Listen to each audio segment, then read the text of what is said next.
valioso, es muy valioso lo que encontramos en este pasaje que vamos a estudiar ahorita. Y bueno, hay que recordar el contexto de la primera carta a Timoteo. Y recordemos que esta fue escrita antes del 64 después de Cristo.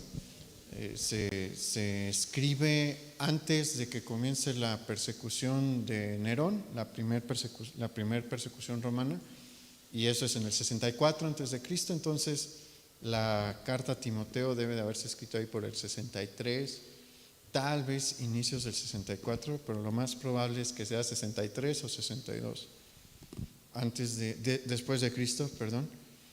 Y bueno, esto significa que han transcurrido apenas 30 años desde el día de Pentecostés, del 33 después de Cristo, que es la fecha en la que nace la iglesia. El evento que marca el nacimiento de la iglesia como tal es el día de Pentecostés, del 33 después de Cristo aproximadamente, cuando el Espíritu Santo desciende. Y a pesar de que la iglesia es joven, bueno, si la vemos desde ahorita que tiene casi 2000 años, pues sí, en ese momento era muy joven, a sus 30 años de haber iniciado. Sin embargo, ya hay amenazas que la amedrentan, ¿no? Y una de ellas, y probablemente la más peligrosa de ellas, es la aparición de las herejías. No es mucho tiempo el que ha pasado en la historia de la iglesia, pero ya están empezando a surgir herejías en este momento. Y es debido a que ya hay herejías circulando y empezándose a formar, que el apóstol Pablo va a terminar de la siguiente manera el capítulo 3 de la primera carta a Timoteo. Por favor, acompáñenme ahí en el capítulo 3. Vamos al versículo 14, por favor.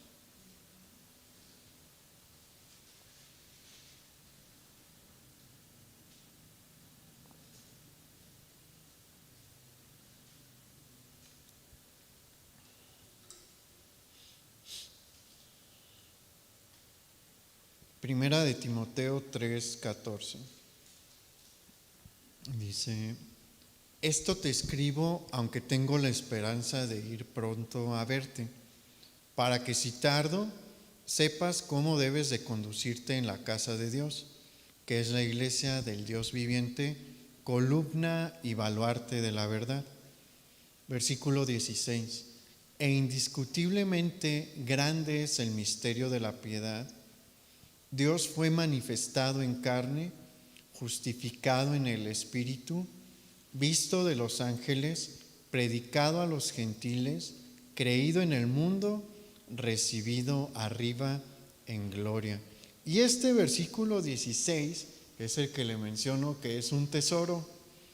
¿Por qué? Porque mire, una gran mayoría de los expertos que se dedican al estudio de los textos bíblicos ha llegado a la conclusión de que este pasaje, a partir de donde dice Dios fue manifestado en carne, no es un texto escrito por el apóstol Pablo. Obviamente al momento de redactar la carta sí, ¿no? Pero se cree que es un fragmento de un himno que era muy popular en la iglesia en este tiempo.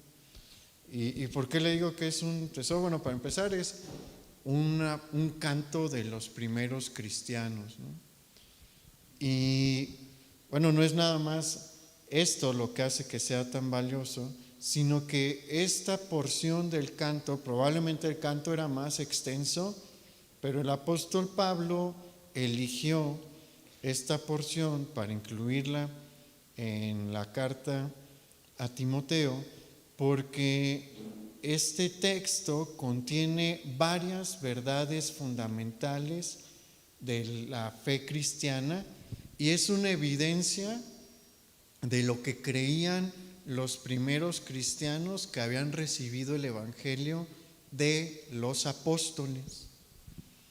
Y vamos a analizar punto por punto lo que sostiene este canto, este himno. En primer lugar, nos menciona Dios fue manifestado en carne. Y esto refiere a la encarnación de Jesús, a la encarnación de Dios el Hijo. Los primeros cristianos creían que Dios había tomado un cuerpo físico como el nuestro, un cuerpo con huesos, sistema nervioso, músculos, piel, ¿no? Y con todos los demás órganos que constituyen nuestro cuerpo, ¿no?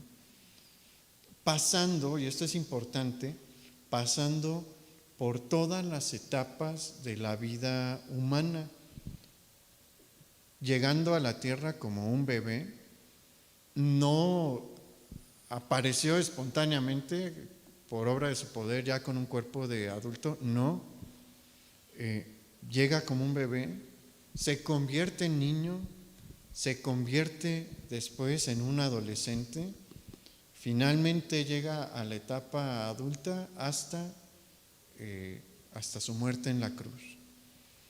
La iglesia desde sus primeras etapas sostuvo que Jesús era verdadero Dios y verdadero hombre, y hasta la fecha lo sigue sosteniendo, ¿no?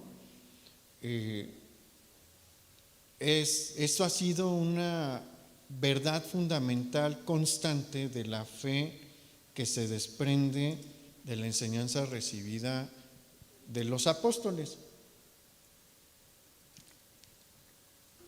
E incluso la Iglesia Católica la sostiene, ¿no? Ha habido, como he mencionado, sectas que han negado la divinidad de Jesús o la humanidad de Jesús. Ahorita vamos a hablar precisamente de eso, pero incluso en el catolicismo y los griegos ortodoxos pues sostienen esta misma verdad, ¿no? Y si tiene duda, lo puede ver en nuestra catedral. Una vez nos dieron una explicación de un montón de simbolismos que hay ahí en una clase, y hubo uno que a mí me llamó mucho la atención y que me sigue llamando la atención.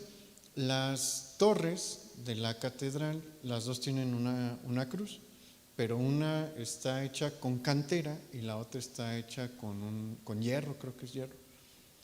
Y es precisamente para simbolizar eso. Una simboliza la humanidad de Jesús y la otra simboliza la divinidad de Jesús. Entonces, esta ha sido una constante sostenida por la Iglesia durante toda su historia, ¿no? Y vemos que desde los primeros postulados, los primeros himnos, los primeros textos, ahí está presente, ¿no? Jesús fue verdadero Dios y verdadero hombre. Después el himno continúa diciendo justificado en el Espíritu. Y esto está haciendo referencia a algo que Pablo ya había mencionado anteriormente en Romanos capítulo 1, versículo 4. Esta verdad también fue mencionada por Pedro en Primera de Pedro capítulo 3, versículo 18, donde los dos enseñan que el Espíritu Santo levantó a Jesús de entre los muertos. Y el himno va a seguir hablando sobre la resurrección de Jesús, porque después menciona visto de los ángeles. Y bueno, esto se escribe y esta verdad se plasma ahí porque recordemos que quienes estaban ahí para dar el anuncio cuando la tumba quedó vacía, 2 ángeles. Y se acuerda cuando Jesús asciende a la presencia del Padre, ¿Quiénes llegan a hablar con los discípulos? También 2 ángeles.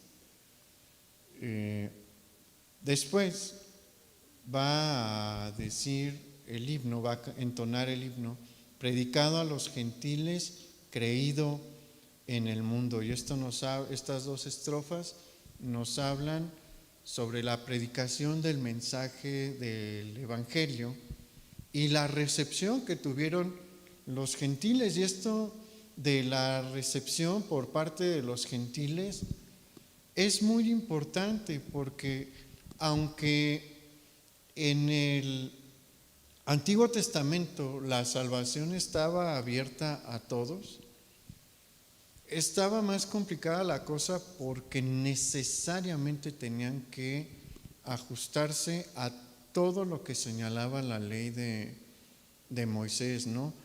La salvación durante el Antiguo Testamento no es que estuviera más limitada, sino que pues estaba encerrada en Israel. Sí hubo gentiles que se convirtieron, acuérdese de Naamán, que se convirtió, las personas en Nínive que se convirtieron por la predicación de Jonás. Entonces sí hubo gentiles que se convirtieron, pero son pocos. Pero en el tiempo de la iglesia la salvación se abre completamente para nosotros, para los gentiles. Entonces por eso es que se plasma aquí también. Y finalmente el himno cierra cantando, diciendo: recibido arriba en gloria, que hace alusión a la ascensión de nuestro Señor Jesucristo a la presencia del Padre. Entonces, ¿cuáles son las verdades fundamentales que encontramos en este pequeño himno? Fíjese, es un versículo y son algunos enunciados nada más, pero ahí está la verdad de la encarnación de Jesús, su resurrección de entre los muertos y su ascensión al Padre. Hay una cosa que debemos de resaltar aquí. El hecho de que se trata de un himno es de mucha importancia porque nos deja ver varias cosas. Primero, nos deja ver uno de los instrumentos más populares para enseñar a los cristianos de los primeros siglos, que eran los cantos. Es una lástima que se hayan perdido, pero las narraciones históricas y los registros históricos de esos tiempos nos dejan ver que una de las maneras en las que los cristianos aprendían la doctrina era a través de los cantos e himnos que se entonaban dentro de la iglesia.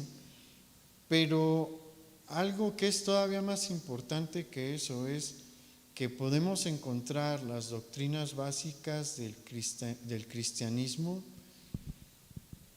bien diseminadas en las primeras etapas de la vida de la iglesia, porque mire, para que un himno se volviera popular en ese tiempo, pues requería perdona por la redundancia, de un tiempo considerable, porque no había radio y no había televisión, ¿no? Para tener, aquí va el hit más importante de la semana, no. Las iglesias están muy distantes una de otra. Probablemente para nosotros ahorita, pues decir, están a 12, 13 kilómetros de distancia una de otra, no es gran cosa, ¿no? Pero transpórtese a ese tiempo.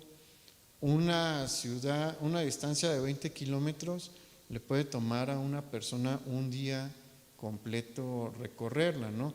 Y esas son pues las que están en una misma región, pero para este momento, para este punto, hay iglesias desde Jerusalén hasta probablemente la península, bueno, no probablemente, ya hay iglesias en la península itálica, muy probablemente empiezan a haber algunas misiones en lo que es la Galia, lo que ahorita es Francia, en Hispania, lo que ahorita es España. Entonces, pues recorrer, hay en la zona de Grecia, de lo que ahorita es Turquía, todo lo que es la zona de Asia Menor, y que un himno se hiciera popular en las iglesias de una región así de amplia, pues requería de varios años, no iba a suceder de un día para otro, ¿no? Pero en este punto este himno ya es bastante popular y eso nos muestra que estas verdades son aceptadas y reconocidas por la iglesia cristiana para el 64 después de Cristo. Y acompáñenme al versículo 1 de Primera de Timoteo, capítulo 4. Porque inmediatamente de que encontramos este himno, el Espíritu Santo va a llevar al apóstol Pablo a plantear la siguiente advertencia. Primera de Timoteo 4:1. Pero el Espíritu dice claramente que en los postreros tiempos algunos apostatarán de la fe, escuchando a espíritus engañadores y a doctrinas de demonios. Algo importante aquí a analizar es los términos o el término postreros tiempos. Hay quienes lo han interpretado como si se estuviera refiriendo ahí la palabra a el fin de los tiempos únicamente, pero no. Los postreros tiempos ahí refiere a todo el periodo de tiempo que abarca desde el inicio de la iglesia hasta la segunda venida de Cristo. ¿Por qué? Porque las herejías pues han estado presentes casi durante toda la historia de la iglesia. Para este punto ya hay, y el apóstol Pablo las va a atacar, aquí. Ya se han diseminado falsas doctrinas en varias partes de la iglesia e incluso en la iglesia de Éfeso. Acuérdese que esta carta está dirigida a Timoteo y Timoteo es el pastor, es el encargado de la iglesia de Éfeso. Y si el apóstol Pablo le está hablando sobre esto es porque en Éfeso ha habido personas que han estado enseñando herejías y falsas doctrinas. Y aquí en este versículo, el Espíritu Santo a través del apóstol Pablo también nos está mostrando el origen de toda herejía, que es los espíritus engañadores y los demonios. Esa es la raíz de todas las herejías, esa es la raíz de todas las falsas enseñanzas. Vienen de la boca de Satanás. Hay que recordar que el mismo Señor Jesús afirmó que Satanás es el padre de mentira, ¿se acuerdan? Y que él miente desde el principio. La distorsión de la palabra de Dios siempre ha sido una de sus estrategias predilectas y también ha sido una de las estrategias más efectivas que él ha tenido. ¿Y desde dónde la encontramos? ¿Desde dónde se remonta esta estrategia del enemigo de torcer las escrituras o de torcer las palabras de Dios o contradecir la palabra de Dios? Desde el jardín del Edén. Ahí podemos empezar a ver cómo es que Satanás ha operado de esta manera. Y acompáñame por favor a Génesis capítulo 3, versículo 1.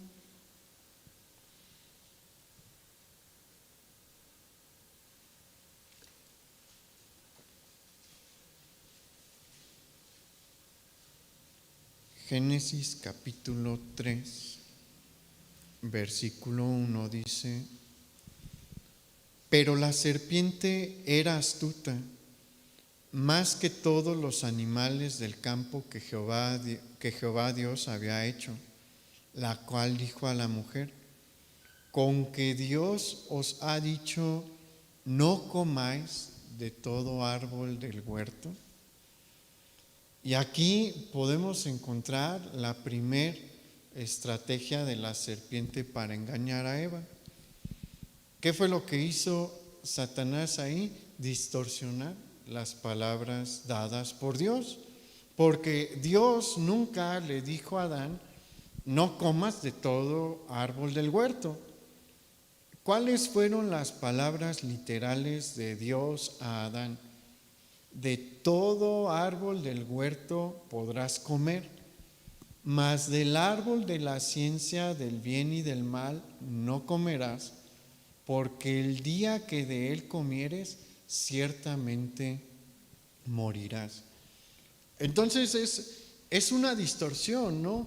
Hay palabras que Dios sí dijo, pero muchas que el Señor no dijo, ¿no? Y esa es una de las cosas peligrosas de la herejía, y no solamente en cosas doctrinales como esta, el enemigo usa del lenguaje audaz y ávidamente.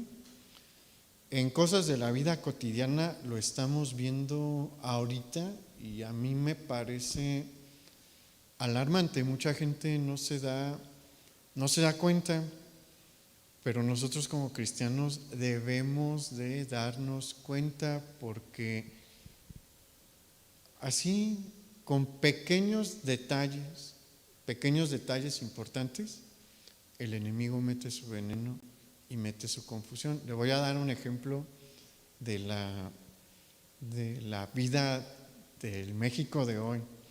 No sé si usted vio que lamentablemente la Suprema Corte de Justicia de la Nación declaró como anticonstitucional la penalización del aborto. Y hoy estábamos con mi papá viendo el inicio pues el anuncio que dio el ministro de la Suprema Corte de Justicia sobre su aprobación, y dijo en una parte que esto era un avance en los derechos de todas las mujeres y todas las personas gestantes. Ahí está el truco. ¿Qué es eso de personas gestantes? Para una persona con una lógica normal, para una persona con un sentido común normal y que utiliza el lenguaje del español de una manera normal, limpia, honestamente, de una manera no forzada, pues una persona gestante es una mujer, ¿no? Son las únicas que tienen la capacidad de gestar. Pero ¿por qué hacen esta diferenciación? ¿Por qué mencionan esto de mujeres y personas gestantes? En virtud del famoso lenguaje inclusivo, y este término de personas gestantes lo que hace es incluir a las personas transgénero. ¿Vio el truco?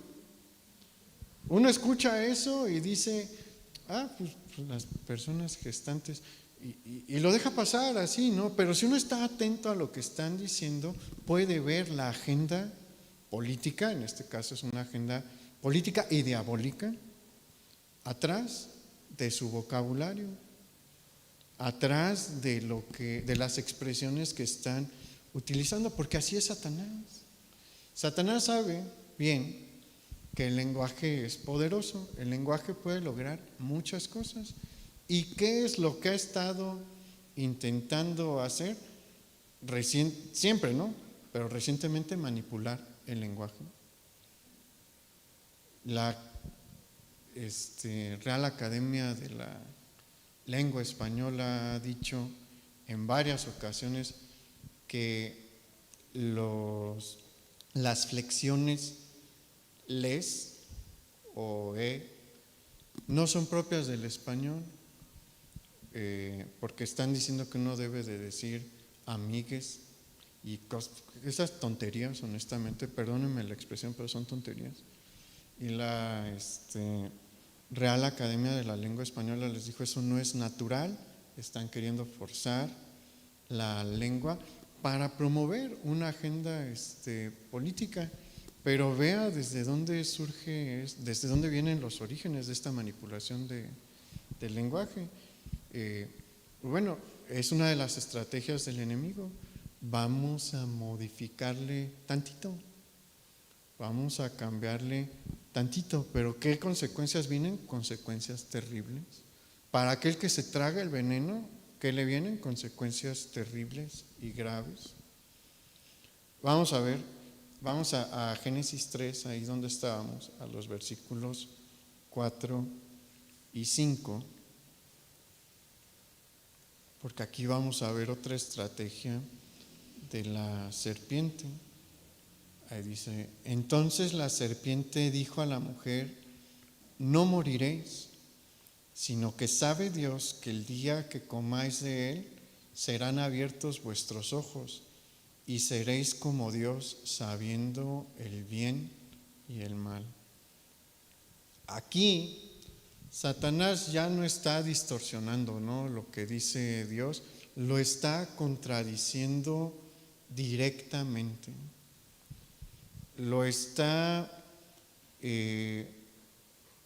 yendo en la dirección completamente opuesta. ¿Por qué? Porque Dios dijo claramente: porque el día que de él comieres, ciertamente morirás. ¿Y qué dijo la serpiente? No moriréis. Va por dos caminos distintos cada afirmación. Pero tanto el prestar atención a las palabras distorsionadas como el prestar atención a las palabras contradictorias traen el mismo resultado. ¿Cuál es ese resultado? La muerte. Ese es el resultado. Adán y Eva le hicieron caso a los dos. Eva le hizo caso a los dos, a Adán, a uno, al de no moriréis. Pero los dos obtuvieron exactamente el mismo resultado: la muerte espiritual y posteriormente la muerte de su cuerpo. Y esto se sigue presentando todos los días. Mire, vivimos en un tiempo maravilloso en muchos sentidos, gracias a Dios por los avances tecnológicos que hay, por los avances médicos que hay. En ese sentido, vivimos en una época privilegiada. Si viviéramos en los 50, pues yo no conocería a mi sobrina porque vive en otro país, ¿no? Pero la veo todos los días, gracias a Dios. He estado leyendo un libro de un tema histórico que me interesa, ¿no?, de los años 50, 40 y 50 del siglo pasado. ¿Sabe que mucha gente se moría a los 50 años y por ahí? Por distintas enfermedades que no eran tratables en ese tiempo.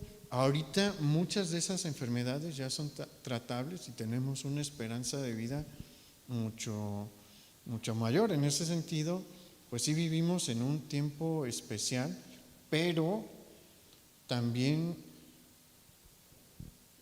el alma del hombre probablemente no ha estado en una condición tan baja y tan triste como lo está ahorita. Probablemente en los tiempos de Noé estaban peor, porque creo que todavía no llegamos a ese nivel, pero para allá vamos. Pero ¿sabe que el alma del hombre está en absoluta depresión? De muchos. ¿Por qué? No por la pandemia, una de las grandes verdades de la Biblia es que existe un Dios creador de todas las cosas y que se preocupa por nosotros. que tiene interés por nosotros, que nos ama, que quiere salvarnos.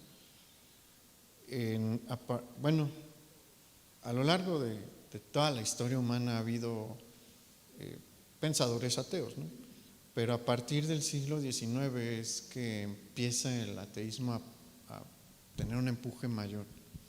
Estaba viendo un video de un filósofo cristiano que decía, pues el hombre moderno lo que ha buscado es intentar contestar a las preguntas más importantes de la existencia, que es ¿quién soy?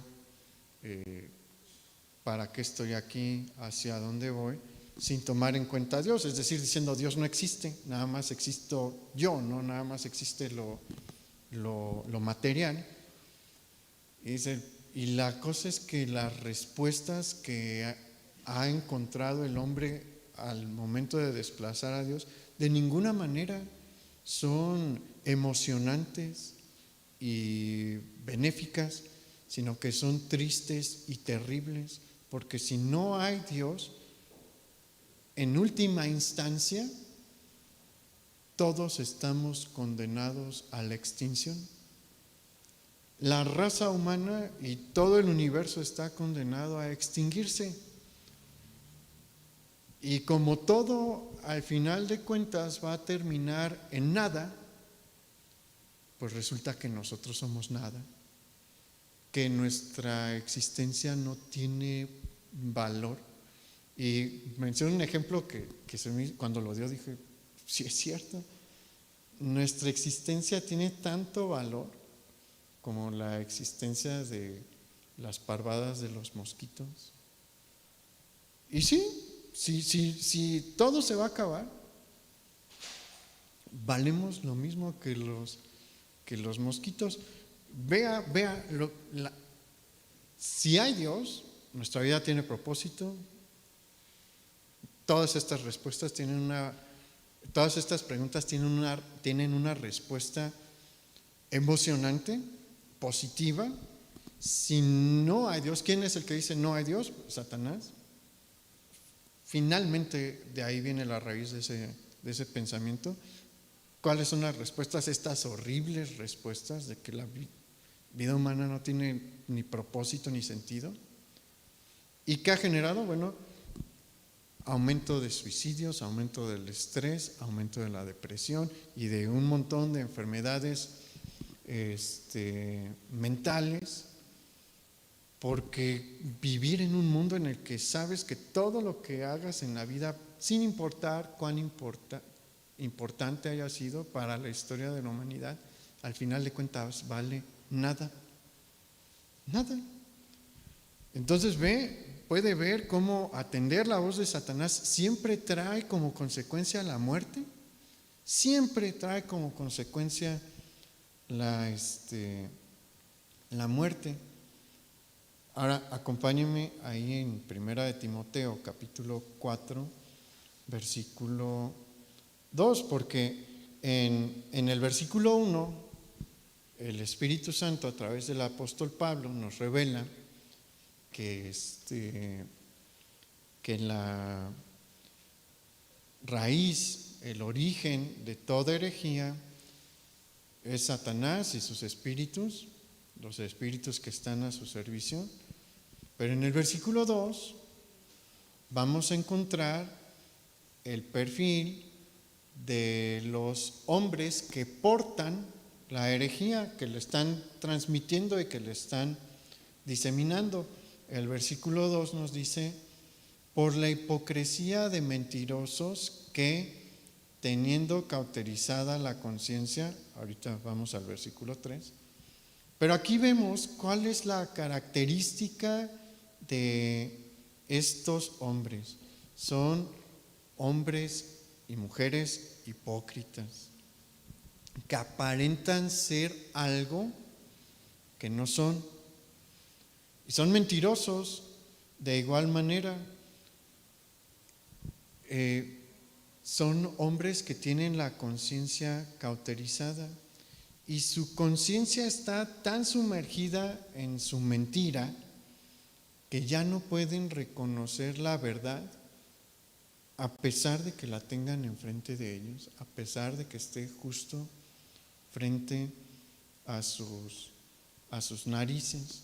Mire, le doy un ejemplo. Uno de los grandes ateos del siglo XX fue Bertrand Russell, y él negaba la existencia de Dios, atacó duramente al cristianismo y obviamente a todo el sistema moral. Él decía que la moralidad era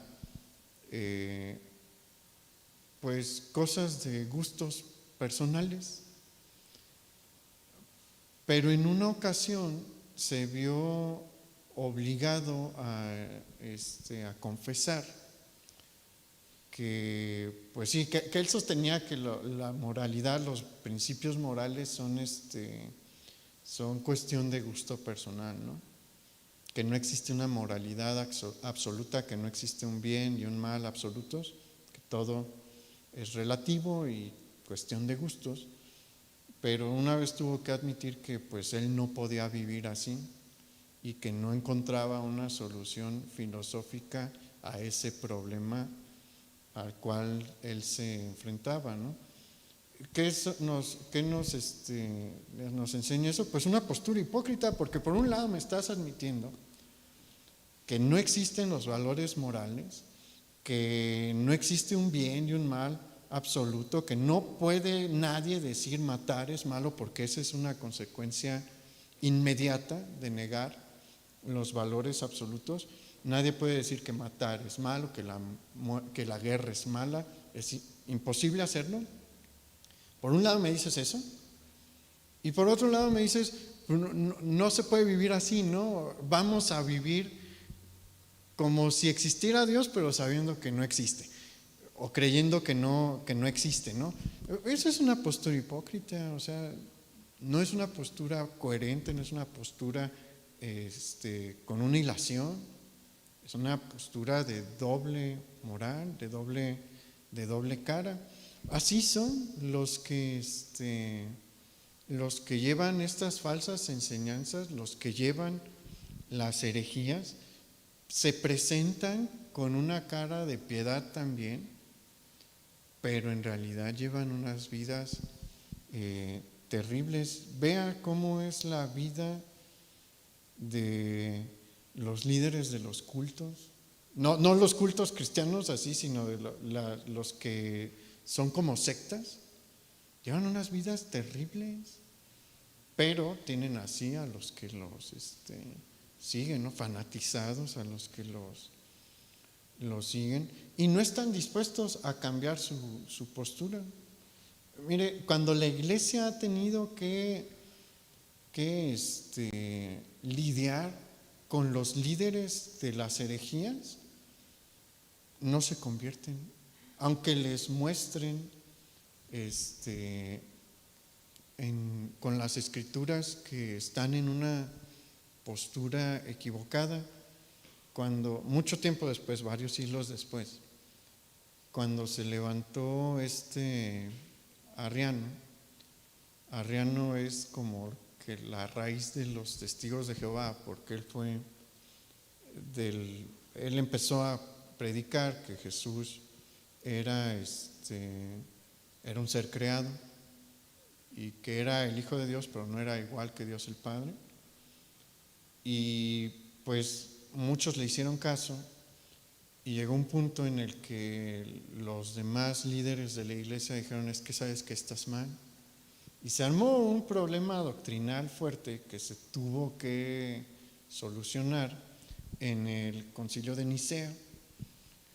Y en el Concilio de Nicea son no me acuerdo ahorita con exactitud cuántos obispos eran 300 y feria, que se unen, ¿no? Acuérdense que no estamos hablando de los obispos de la Iglesia Católica. La Iglesia Católica en este punto todavía no existe, digámoslo así.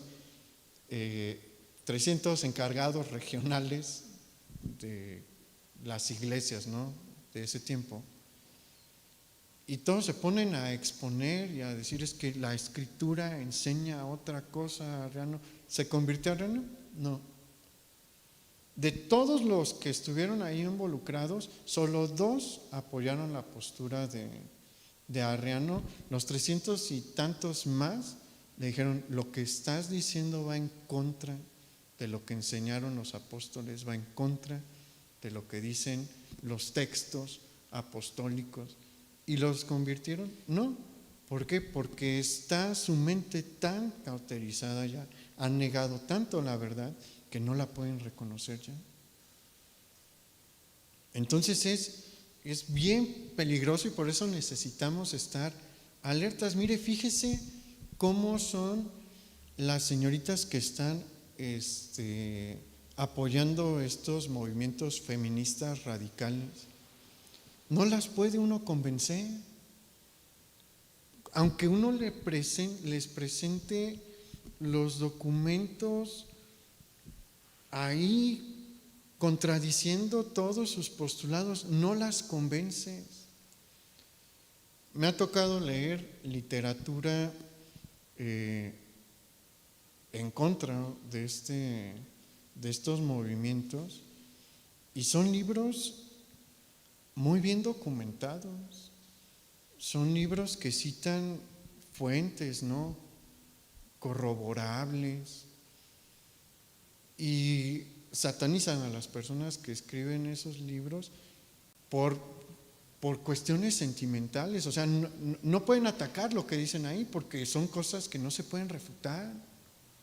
Para refutarlas, más bien para rechazarlas, pues lo que se tiene que hacer es cerrar los ojos y convencerse a uno mismo de que no es cierto, pero es esta situación. O sea, aunque está la verdad allí, no la pueden ver, no la pueden reconocer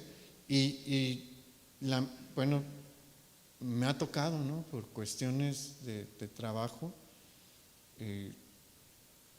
conversar con jovencitas así, y nunca me ha tocado que se levanten los ánimos, ¿no?, porque siempre intento ser amable y respetuoso, pero no aceptan, no reconocen y no lo pueden hacer. ¿Por qué? Porque su mente ya está cauterizada, su mente ya está atrapada, y por eso es que el Espíritu Santo nos está diciendo hoy: hay que tener cuidado, necesitamos estar al pendiente.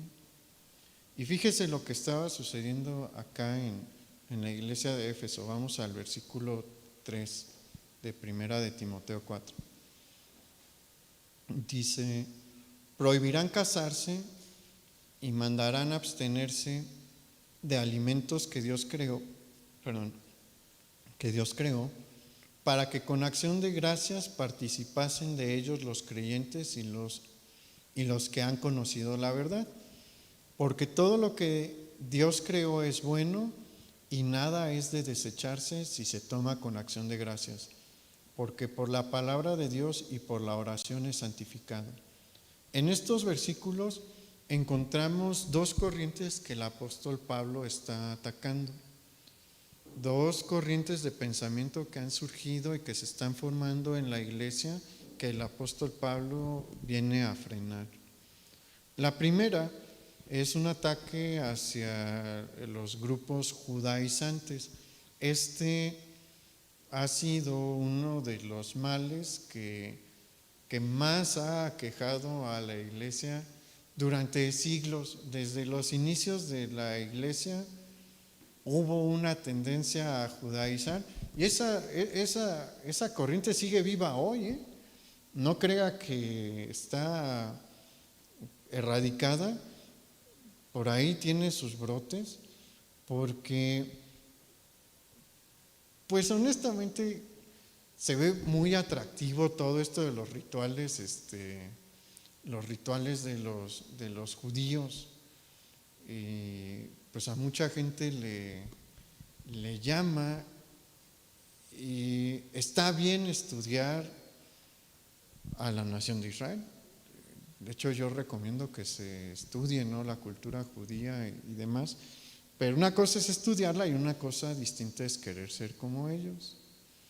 no somos como ellos, por un montón de razones, no muchas hasta genéticas, porque creo que aquí en México hay muy poquitos que pueden comprobar una línea judía, muy, muy, muy poquitos, salvo los que migraron, ¿no?, a Polanco y a San Pedro allá en Nuevo León, y que son colonias judías muy marcadas, pero de ahí en fuera, la verdad es que hay poca sangre judía aquí en México, ¿no?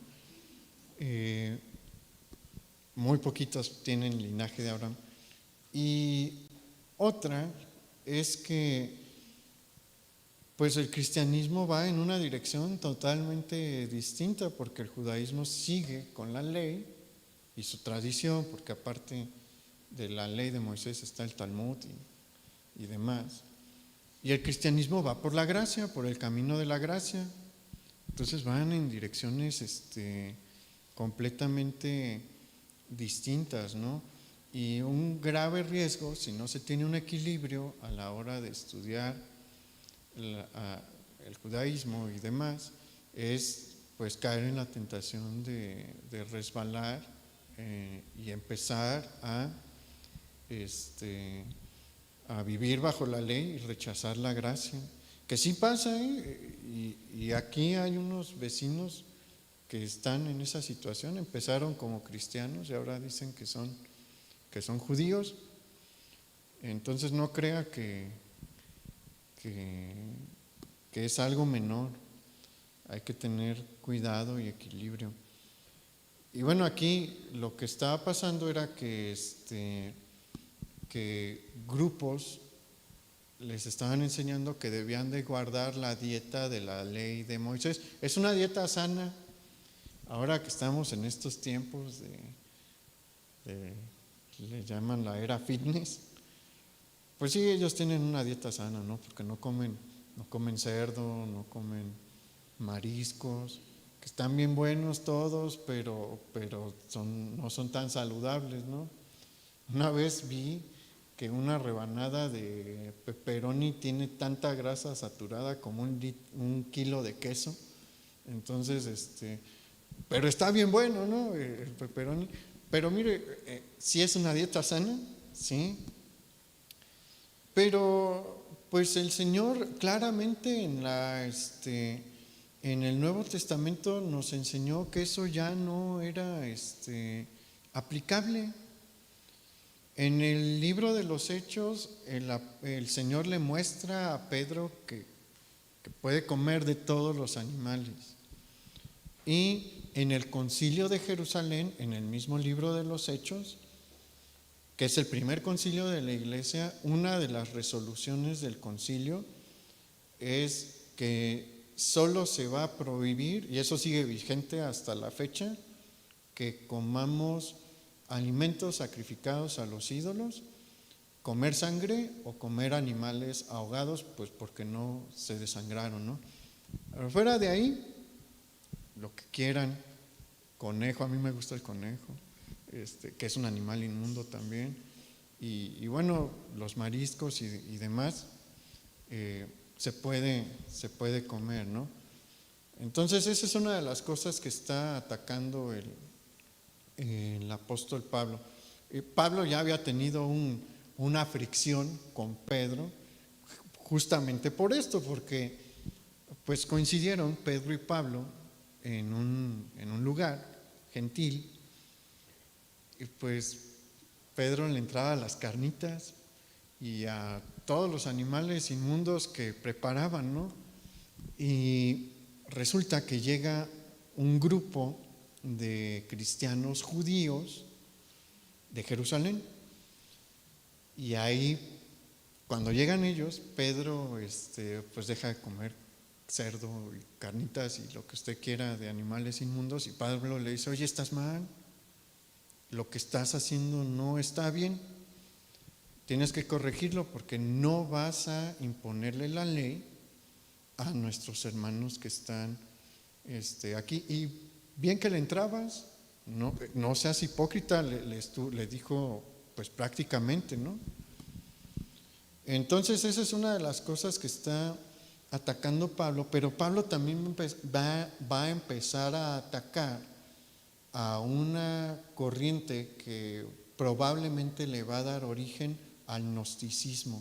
¿Qué es el gnosticismo? El gnosticismo es un término que se utiliza, los que saben más de este tema mencionan que es como una sombrilla que cubre a un grupo muy amplio de movimientos que surgieron en la iglesia a partir del siglo II después de Cristo.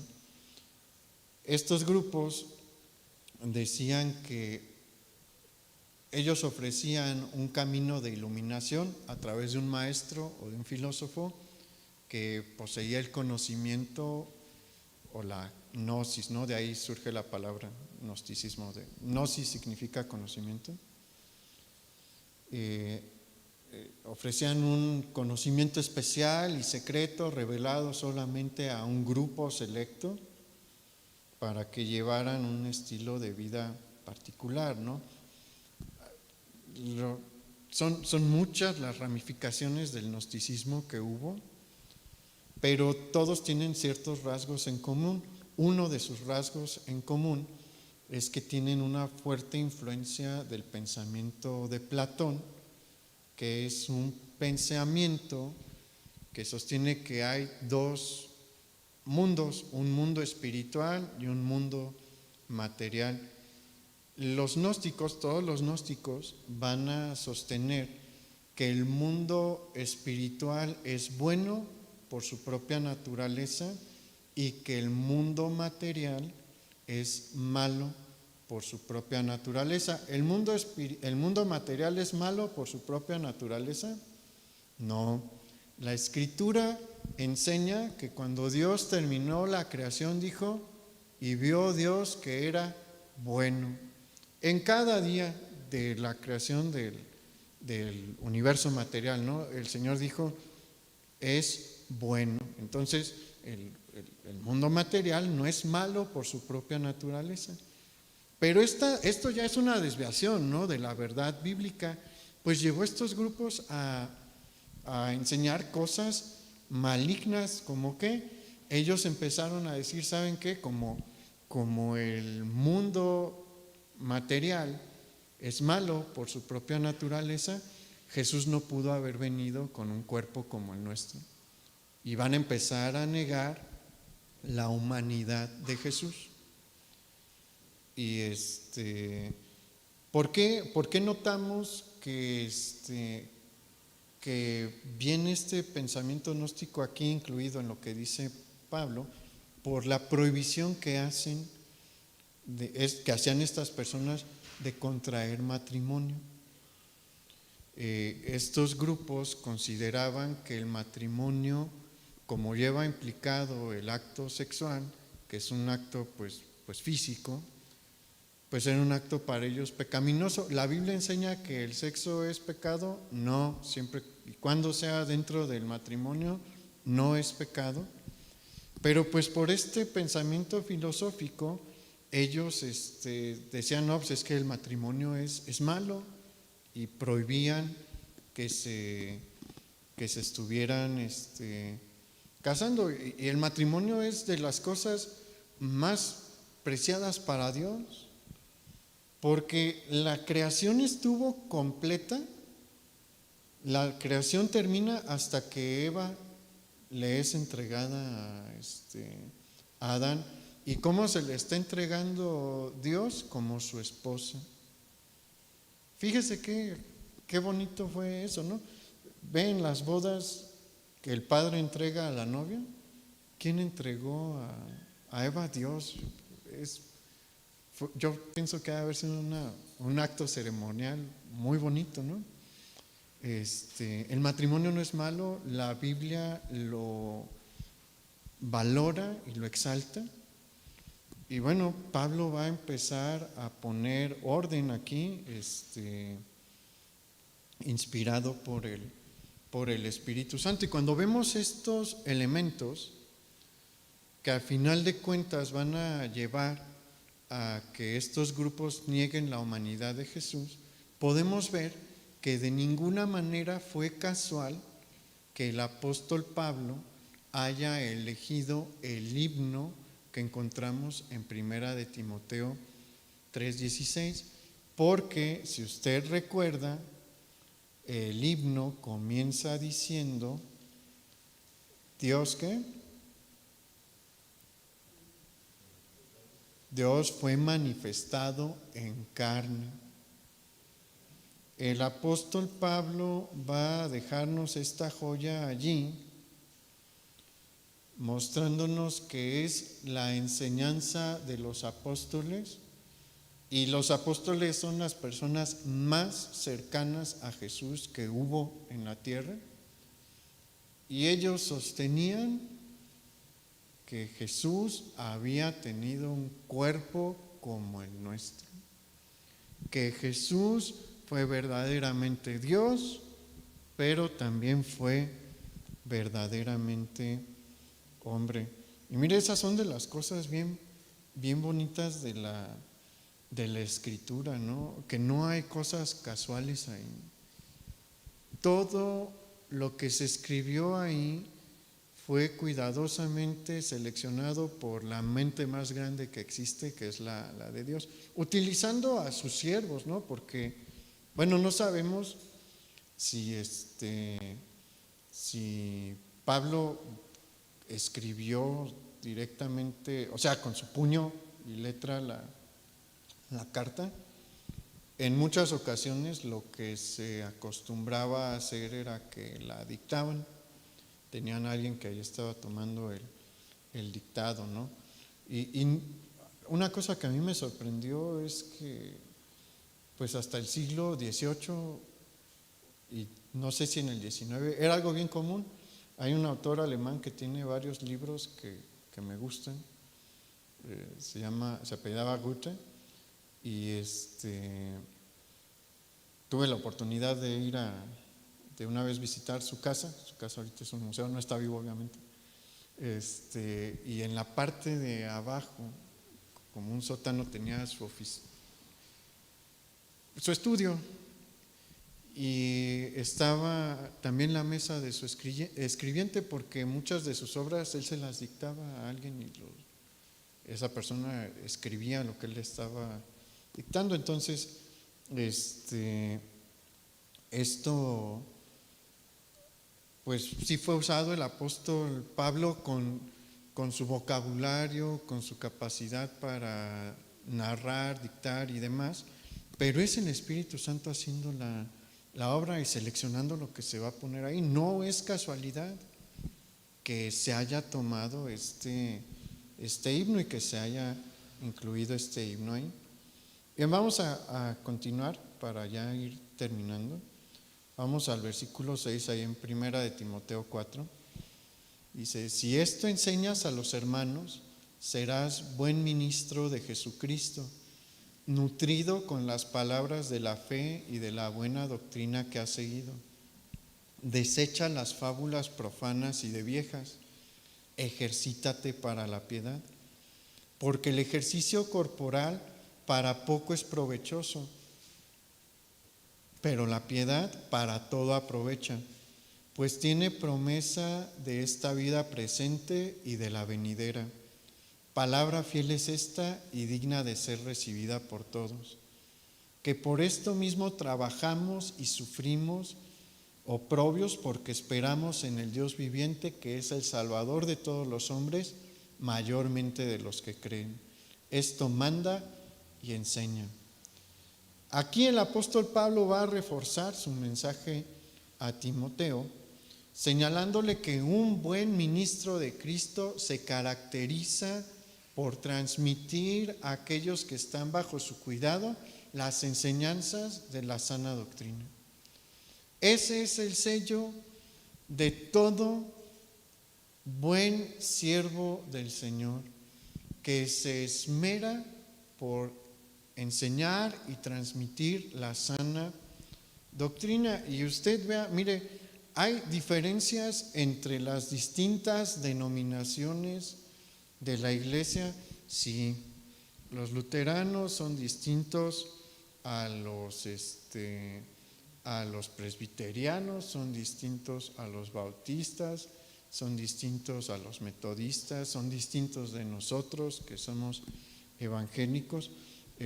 Somos distintos, pero si usted ve a los verdaderos hombres de Dios de cada denominación, va a encontrar que todos enseñaban la sana doctrina, hacían su mejor esfuerzo por enseñar la sana doctrina. ¿Por qué? Porque ninguno de nosotros es perfecto, ninguno de nosotros es perfecto, pero todos ellos, todos los reformadores y los que siguieron después de la época de los despertares, ¿no?, en Inglaterra y en Estados Unidos, fueron hombres que le echaron muchas ganas para enseñar la palabra de Dios.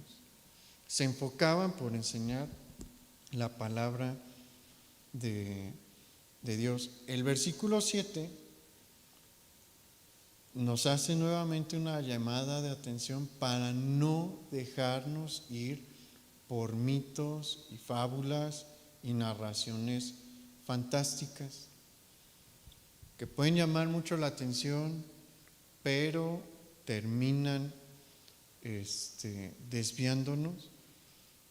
¿Y cómo le podemos hacer para no caer en estas trampas, para no ser arrastrados por el desvío, conociendo la palabra de Dios? Mire, más que nunca, este es el tiempo para echarle ganas a estudiar la Biblia, para echarle ganas a conocer la doctrina cristiana, los fundamentos de nuestra fe.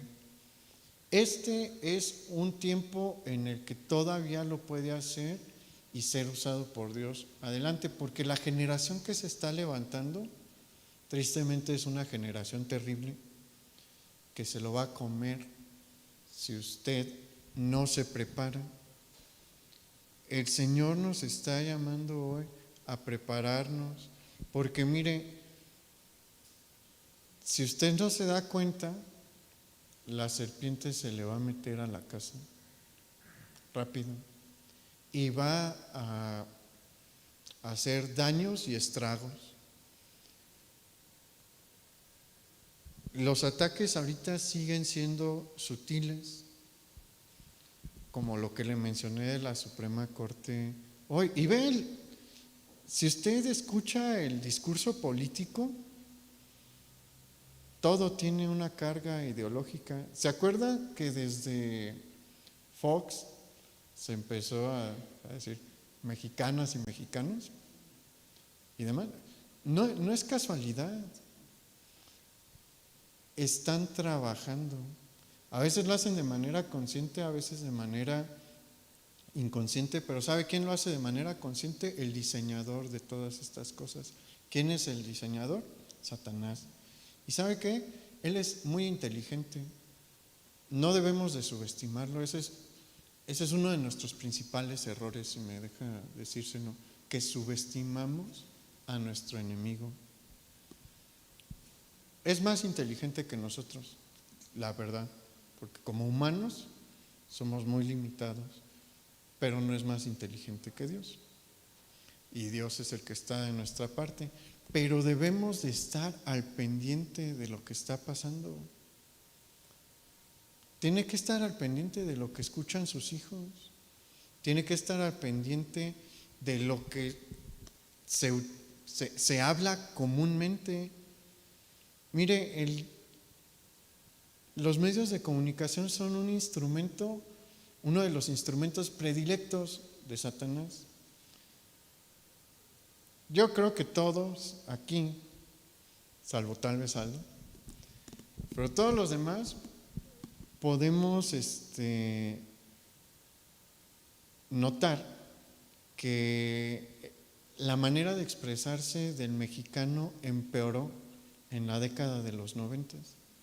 Ha habido regiones de nuestro país que se caracterizan por ser muy mal habladas, por decir un montón de groserías, y yo he estado en una de esas, ¿no? Y bueno, es parte de la cultura. No está bien, pero eran lugares muy muy, muy marcados, ¿no? Hay uno ahí en el estado de Veracruz que tiene fama, y aquí en la región de Michoacán, lo que es el Jalmich, la zona fronteriza entre Jalisco y Michoacán, también es una de las zonas que tiene fama, pero el mexicano es medio mal hablado, pero se hizo más mal hablado en los 90s. ¿Producto de qué? De un programa de televisión. ¿Cuál? Otro rollo. Adal Ramones se encargó de normalizar una grosería. Y otro rollo, y Big Brother. Aldo no sabe de lo que hablo, pero los demás seguramente sí. Esos dos programas normalizaron varias groserías, y ahorita pues, es como cualquier otra palabra, ¿no? Unos amigos míos decían, no, pues es que ya es uno de los pronombres personales del español mexicano, una de estas, y hasta vamos a conjugar en esa persona, ¿no? Porque así fue que sucedió. Y ahorita no están normalizando groserías, están normalizando cosas más peligrosas. ¿Y sabe quién se lo está tragando todo? Los jóvenes. Y perdóneme que use esta palabra de tragarse, pero es que es lo que más se apega a la realidad. No es que estén comiendo de a poquito como con una cuchara, es como si les metieran un embudo y de ahí les empezaran a vertir un montón de basura. Y los papás no se dan cuenta. Los papás escuchan a los políticos tener este tipo de discurso peligroso. Ok, está bien. Y después, años después, el veneno de la serpiente surge y trae su efecto. ¿Y sabe qué efectos son? Efectos terribles.